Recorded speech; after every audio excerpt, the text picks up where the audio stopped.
이번 시간에 다룰 테마는 55번째 출제 테마, 통정허위입니다. 자, 이 테마는 의사표시에서 가장 출제자가 편애하는 테마죠. 가장 많이 출제되는 것이고요. 그래서 역시 이번 29회 때도 이게 나왔었죠. 그래서 특 A급이다 이렇게 볼 수가 있습니다. 자, 결국 우리 객관식에서 출제자가 묻고자 하는 것은 무엇이다? 그렇죠. 무언가 비교되는 것을 구별할 수 있는가죠. 마찬가지로 이 통정허위에 의한 의사표시 그리고 은닉행위라는 이 법률행위에서 이러한 각종 법률행위에 따른 법률 효과를 우리 수험생들이 사례를 통해서 이해할 수 있겠는가죠. 자, 좀 더 실질적으로 수험적으로 얘기하자면은 당사자 간에 어떠한 권리를 서로에게 주장할 수 있는가 없는가 요걸 구별하는 거, 그리고 당사자하고 제3자 간에 서로 간에 어떠한 권리를 주장할 수 있는가 주장할 수 없는가 그것을 구별하는 것이 되겠습니다. 자, 기본적으로 우리 통정허위에 의한 그 법률에 의한 법률 효과는 무효가 됩니다. 그래서 확실하게 무효인 확정적 무효가 되겠고요. 또한 상대적 무효죠. 상대적 무효라는 것은 통정허위 이 표시에 의한 법률행위란 서로 상대방에게만 무효지 선의의 제3자에게는 무효가 되지 않는 것이죠. 무효를 주장할 수가 없는 것이죠. 그래서 이 상대적인 말이 굉장히 중요합니다. 자, 은닉행위는 유효하게 됩니다. 확정적으로. 이게 무효냐 유효냐 이게 큰 차이가 있는 것입니다. 자, 그래서 이걸 우리 사례를 통해서 이해하는 것이 중요하겠죠. 하나 더 추가하자면은 결국 우리 의사표시에서 제일 중요한 것은 바로 선의의 제3자라는 거죠. 그래서 보면은 107조부터 110조 이 2항이나 3항에 다 뭘 달고 있습니까? 그렇죠. 선의의 제3자에게 대항하지 못한다 이걸 담고 있죠. 그래서 선의의 제3자에게 대항하지 못해. 그러한 법률 효과는 너네들끼리만 상대적으로 적용이 돼. 이런 말을 하고 싶은 것이죠. 그래서 이 의사표시는 결국 그 모든 법 조문들이 바로 선의의 제3자를 보호하는 데 초점이 맞춰져 있습니다. 따라서 우리 출제자는 과연 선의의 제3자, 그렇게 보호되는 선의의 제3자에 해당되는가 해당되지 않는가 그 예를 통해서 또 구별할 수 있겠는가 이걸 또 묻게 됩니다. 이건 좀 미시적으로 들어가는 것이지요. 그래서 대부분 다 판례상의 예죠. 자, 그러면 조문을 한번 볼까요? 자, 우리 통정허위 표시는 108조에 나와 있죠. 통정허위의 의사표시. 자, 1항에 보면은 통정한 허위의 의사표시는 무효로 한다 해서 이 법률 효과가 나와 있습니다. 자, 이 통정이라는 것은 법 조문에 있죠. 자, 그런데 통정이라는 것은 썸씽이 있다 서로 간에 이런 거 아닙니다. 이건 이제 법 조문이라는 거 유의를 하셔야 되겠죠. 자, 그래서 이 통정이라는 정확한 개념은 진위와는 다른 표시를 하는 것, 즉 우리 비진이죠. 107조. 그거에 관해서 표의자와 상대방이 합의를 한 거를 통정이라고 표현한 거예요.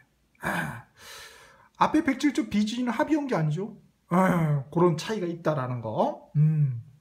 그리고 이 통정이라는 말은 우리 실제 사례 문제에서는 가장이다, 짜고 이런 표현이 나옵니다. 그러면 이걸 딱 보고 이거는 우리 108조의 통정의 표시 문제구나 딱 구별할 수 있어야 되겠죠. 자, 특별히 이제 우리가 허위 표시에 의한 통정허위 표시에 의한 법률행위를 특별히 뭐라고 하냐면요, 바로 가장행위다 이런 표현을 씁니다. 가장행위. 자, 그래서 이 상대적 무효라는 거예요. 상대적이 가장 포인트죠. 자, 상대적이 뭐다? 그렇죠. 선의의 제3자에게 대항하지 못한다. 즉 통정허위 표시의 법률 효과인 그 무효를 선의의 제3자에게 주장하지 못한다 따라서 선의의 제3자는 제대로 자기 권리를 취득한다. 이런 말이 되겠습니다. 자, 그리고 좀 더 깊게 들어가면 선의의 제3자, 해당 여부를 구별하는 거라고 그랬죠. 그래서 개념적으로는 통정의 표시 이전이 아니라 이후에 새로운 법률상 이해관계를 맺은 자. 예컨대 바로 밑에 이해들이 있죠.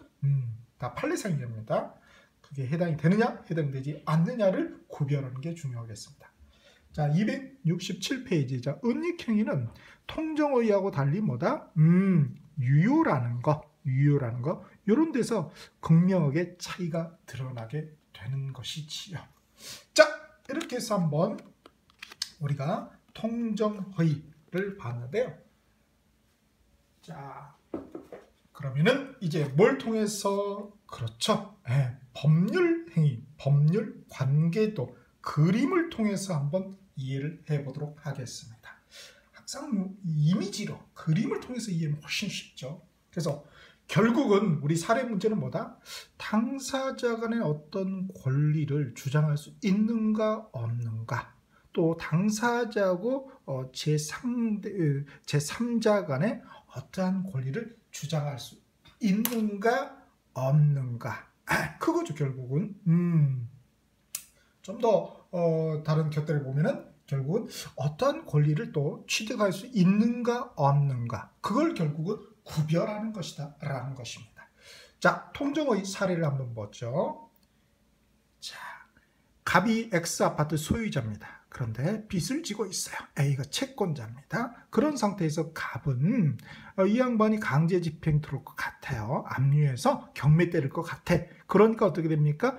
자기 친구인 을과 서로 짜고 매매로 가장해서 소유권 이전 등기를 딱 넘겨버린 거예요. 자, 여기서 짜고 가장 이런 표현이 나오면 뭐다? 아, 통정의 108조 통정의 또는 허위 표시권을 딱 캐치해내야죠. 자, 그랬을 때 법률 효과는 무효고 확정적이고 상대적이다. 자기들까지만 무효다라는 거죠. 그 다음, 당연히 이 채권행위인 매매, 가장행위죠. 가장행위라고 그러죠. 통정의에 표시한 법률행위를. 자, 이 채권행위인 매매, 가장행위가 무효니까 당연히 물권행위도 무효고, 따라서 당연히 소유권 이전 등기도 무효가 되겠습니다. 자, 그런 상태에서 갑은 을에게 뭘 할 수 있다? 자, 을이 얻은 요 소유권이라는 거, 이거는 자기가 아니라 부당하게 얻은 거죠. 그래서 부당이득 반환 청구를 할 수 있다 없다? 있다라는 것입니다. 그래서 부당이득, 당사자 간의 부당이득 반환 청구를 갑은 을에게 할 수 있다 없다? 있다라는 것입니다. 자, 을은 자기 앞으로 소유권 이전 등기가 돼 있는 것을 빌미로 해서 제3자하고 매매하고 소유권 이전 등기 떡하니 해버린 겁니다.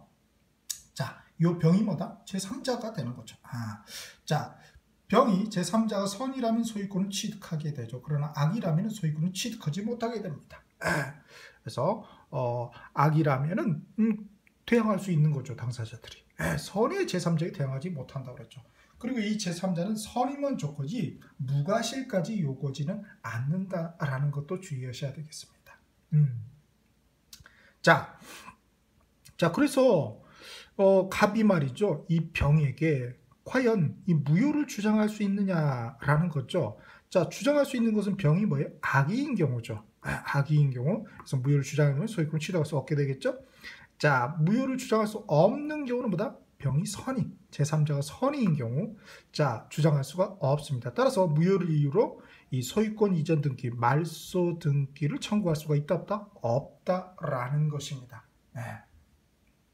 자, 이런 상태에서 병은 또 다른 제3자인 정에게 매매를 하고 소유권 이전 등기를 했습니다. 자, 역시 정도 뭡니까? 제3자죠. 당사자가 아니면 제3자예요. 병이든 정이든. 그런데 이 특별히 정을 갖다 뭐라 한다? 한 달이 굴러서 얻을 득자, 구를 전자, 얻을 득자, 뭐를 소유권을 얻은 자라 해서 전득자다, 이런 표현을 쓰는 것이죠. 자, 이 제3자, 전득자는 선이면 어떻게 돼?